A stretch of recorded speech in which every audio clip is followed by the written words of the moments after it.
कृष्णं वंदे जगद्गुरुं।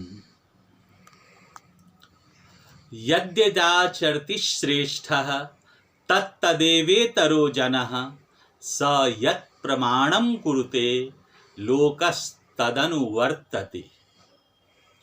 गीता के महान श्लोकों में से यह भी श्लोक बहुत महान है।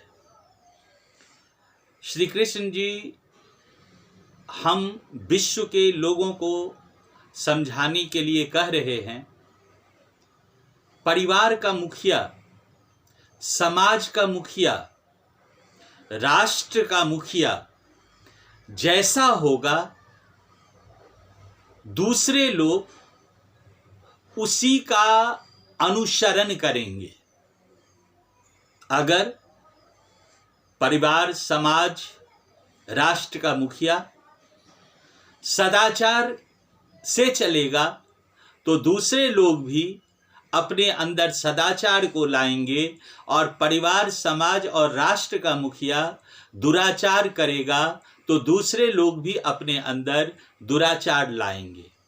इसको ऐसे समझें कि घर में जो प्रमुख व्यक्ति होता है वो यदि अच्छा व्यक्ति हो, अच्छा इंसान हो, अपने संतानों को, अपनी संतानों को, अपने घर के लोगों को सही संस्कार शिक्षा दे तो उसका घर अच्छा होगा। लेकिन उसके लिए परिवार के जो मुखिया होते हैं, मुख्य व्यक्ति होते हैं, माता पिता, इन लोगों को खुद में अच्छा होना जरूरी है।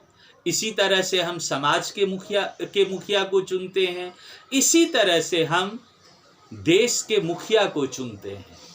अगर देश का मुखिया करप्ट होगा तो वो जनता को अच्छी शिक्षा कहाँ से दे सकता है?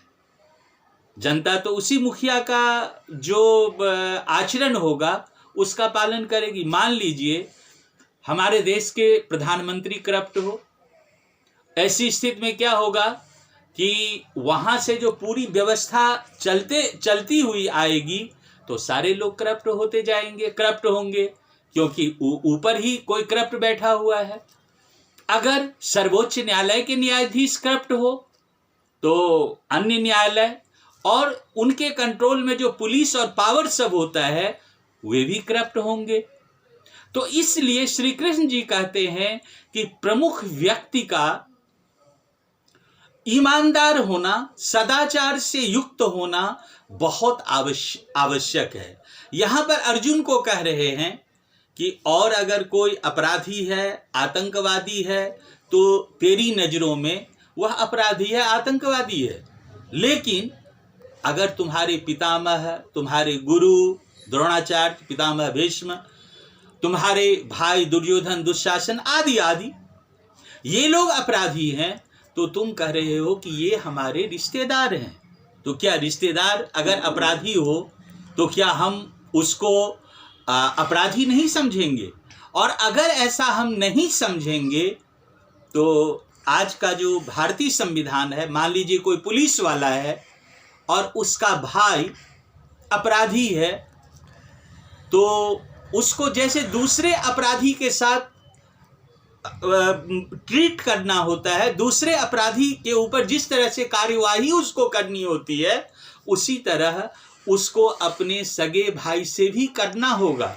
और श्री कृष्ण जी कह रहे हैं कि तुम एक राष्ट्र के प्रमुख व्यक्ति होकर के, अर्जुन से कह रहे हैं, प्रमुख व्यक्ति होकर के अगर ऐसा नहीं करोगे तो फिर तुम्हारे ही अनुसरण अन्य लोग भी करेंगे।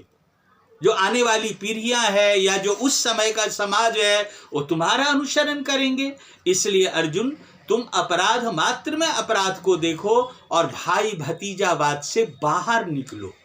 महानतम श्लोक में से एक महान श्लोक है, और हम सब की भी जिम्मेदारी होती है कि हम जब समाज के मुखिया को चुनते हैं, हम जब राष्ट्र के मुखिया को चुनते हैं, तो हम ऐसा चुने जिनके खुद का भी व्यवहार अच्छा हो, और सिर्फ मतलब बड़ी बड़ी बातें ना हो, बल्कि जमीन पर उस तरह का काम हो।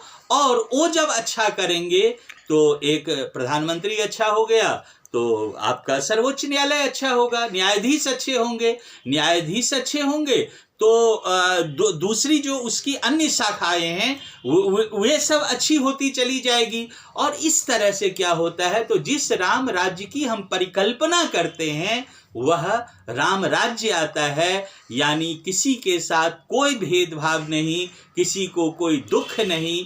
तो आज का जो यह श्लोक था, यद्यदाचरति श्रेष्ठः तत्तदेवेतरो जनः स यत् प्रमाणम कुरुते लोकस्तदनुवर्तते, अर्थात परिवार, समाज और राष्ट्र के प्रमुख लोग जिस तरह का आचरण करते हैं, जनता जो है, परिवार के जो लोग हैं, समाज और राष्ट्र के जो लोग हैं, उन्हीं अपने परिवार के, समाज के, राष्ट्र के मुखिया का जो आचरण या दुराचरण होता है उसी का जनता अनुसरण करती है। इसलिए जिस परिवार में हमारा जन्म हुआ वो तो भगवान के हाथों में है कि जो हमारे पेरेंट्स कैसे हैं, लेकिन जब हम समाज और राष्ट्र के मुखिया को चुनते हैं तो हम अच्छे को चुनें, उनके वर्क को देखें, उनके कार्य को देखें और फिर हम चुनें, जिससे कि देश में सभी जगह राम राज्य जैसा वातावरण बनेगा।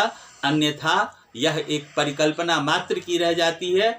तो आज के इस गीता के श्लोक में इतना ही। आगे पुनः एक श्लोक लेकर के उपस्थित होऊंगा। तब तक के लिए सभी को प्रणाम। कृष्णं वंदे जगद्गुरुम।